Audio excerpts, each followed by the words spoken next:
بسم اللہ الرحمن الرحیم۔ قرآن مجید کے حوالے سے جو مختلف اعتراضات اور سوالات اور غلط فہمیاں پائی جاتی ہیں، ان میں سے جس غلط فہمی کا اور جس اعتراض کا دراصل ہم تذکرہ آج کریں گے، اس کا تعلق حروف مقطعات سے ہے۔ ہمیں پتہ ہے کہ قرآن مجید کی 29 صورتیں ایسی ہیں جو مقطعات یعنی الگ الگ الفاظ سے شروع ہوتی ہیں، جیسے الف لام میم یا الف لام را یا کاف ہا یا عین صاد۔ یہ سب وہ حروف مقطعات ہیں کہ جو قرآن مجید میں جیسے میں نے عرض کیا کہ 29 صورتوں میں بیان ہوئے ہیں، اور یہ سوال پیدا ہوتا ہے کہ ان کا مقصد کیا ہے، یہ ان کی نوعیت کیا ہے، ان کا مطلب کیا ہے، یہ کس چیز کو سگنیفائی کرتے ہیں۔ تو دیکھیے، اس حوالے سے ہمارے ہاں مختلف گروہ پائے جاتے ہیں، مختلف آراء ہیں۔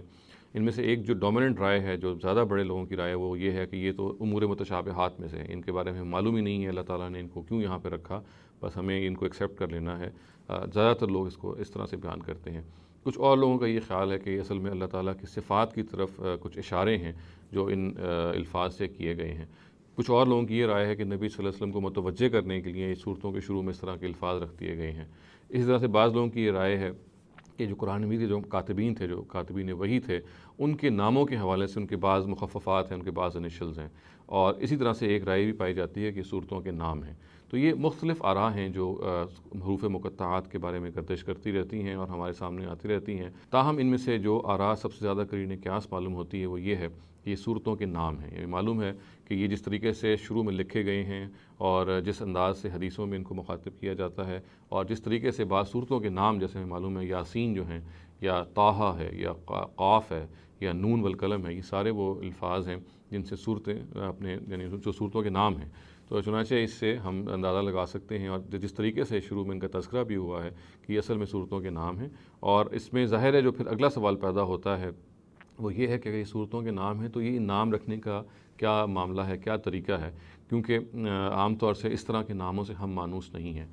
دیکھیے، اس کے بارے میں جو اہم بات ہے، جو ظاہر ہے کہ اگلی بات ہے، وہ یہ ہے کہ اگر یہ صورتوں کے نام ہیں تو آخر نام رکھنے کا یہ کیا طریقہ ہے۔ نام مثال کے طور پر الف لام میم یا الف لام را، یہ اگر کوئی نام ریفلیکٹ کرتے ہیں تو پھر ان ناموں کو اس طرح سے رکھنے کی کیا صورتحال ہے، کیا وجہ ہے۔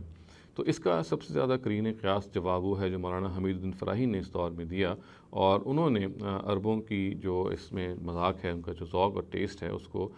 بیان کیا اس چیز میں، اور یہ بتایا کہ کس طریقے سے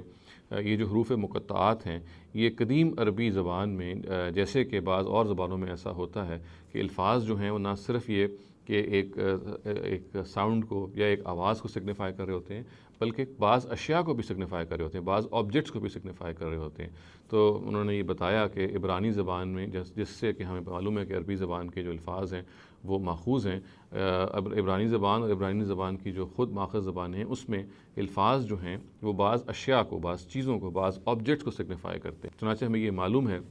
کہ لفظ طا جو ہے یہ ایک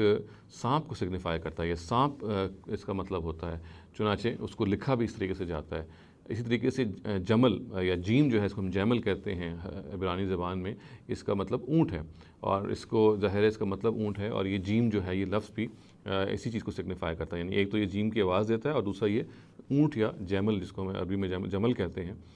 اس کو بھی سگنیفائی کرتا ہے۔ تو یہ الفاظ جو ہیں یہ اصل میں جب کوئی چیز کو جب لکھے جاتے ہیں تو کوئی نہ کوئی صورت ہے جس کو وہ سگنیفائی کر رہے ہوتے ہیں، کوئی نہ کوئی آبجیکٹ ہے جس کو وہ سگنیفائی کر رہے ہوتے ہیں۔ مولانا حمید الدین فراہی نے اپنی بات کی تائید میں جو چیز پیش کی ہے وہ سورہ نون والقلم ہے۔ ہمیں معلوم ہے کہ سورہ نون جو ہے، یعنی نون کا جو لفظ ہے یہ مچھلی کو سگنیفائی کرتا ہے، یعنی مچھلی کے مفہوم کو سگنیفائی کرتا ہے، اور سورہ نون میں ہمیں یہ معلوم ہے کہ حضرت یونس کا واقعہ بیان ہوا ہے اور ان کو صاحب حوت کہا گیا، یعنی مچھلی والا کہا گیا ہے۔ تو وہ حمید الدین فراہی صاحب نے بتایا کہ دیکھیے کہ اس کا نام اس لیے نون رکھا گیا کہ اس سورہ کے اندر آگے جا کے ایک واقعہ ہے جو بیان ہوا ہے جو سورۃ یونس سے متعلق ہے، اور جس کی وجہ سے پھر یہ نام رکھ لیا گیا۔ یہ میں بات عرض کر چکا ہوں اپنے بعض اور لیکچرز میں کہ عربوں کا جو نام رکھنے کا طریقہ تھا وہ یہ نہیں تھا کہ وہ جب صورتوں کے نام رکھتے تھے تو ان کا مقصد ہی ہوتا تھا کہ وہ سورہ کے پورے کنٹینٹ کو وہ ریفلیکٹ کرے یا اس کی غمازی کرے، بلکہ ان کا مقصد یہ ہوتا تھا کہ اس سورہ کے اندر کوئی نمایاں واقعہ، کوئی نمایاں لفظ اگر کوئی ہے تو اس کو سامنے رکھ کر پھر وہ سورہ کا نام رکھ لیتے تھے۔ چنانچہ اگر سورہ نون والقلم، جیسے کہ میں نے عرض کیا، اگر نون نام رکھا گیا تو یہ اس لیے رکھا گیا کہ آگے جا کے حضرت یونس کا واقعہ بیان ہوا ہے، جو کہ جن کو ہمیں معلوم ہے، جن کے بارے میں کہ ان کو مچھلی نے نگل لیا تھا۔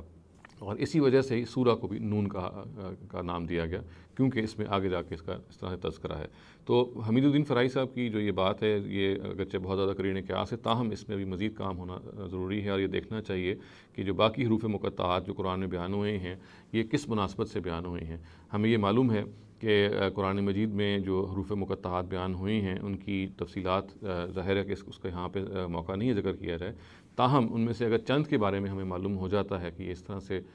سگنیفائی کرتے ہیں بعض اشیاء کو یا بعض آبجیکٹس کو، تو پھر اس کو مزید ایکسپلور کر لینا چاہیے۔ میں نے شروع میں آپ کو بتایا کہ طا جو ہے یہ عربی زبان میں سانپ کو ریپرزینٹ کرتا ہے، یعنی عبرانی زبان میں یا اس کی جو پیرنٹ زبان ہے اس میں سانپ کو سگنیفائی کرتا ہے یا ریپرزینٹ کرتا ہے۔ تو بالکل اسی طرح سے ہم یہ دیکھیں کہ سورہ طٰہٰ جو ہے اس میں ہمیں معلوم ہے حضرت موسیٰ کا قصہ بیان ہوا ہے، اور لاٹھی کا سانپ بن جانا جو ہے اس میں ظاہر ہے کہ حضرت موسیٰ کے ان معجزات کا ذکر ہے، جو ان معجزوں میں سے ایک معجزے کا ذکر ہے جو سورہ میں بیان ہوئے ہیں، چنانچہ اس کا ذکر آگے آتا ہے۔ تو سانپ کا نام جو ہے یا طاق جو نام ہے اس پہلو سے رکھا گیا۔ یہی معاملہ ہم بعض اور جو قرآن مجید کے حروف مقطعات سے شروع ہونے والی صورتیں ان کے بارے میں کہہ سکتے ہیں، تاہم جیسا کہ میں نے عرض کیا اس میں کچھ ابھی تحقیق کا کام باقی ہے،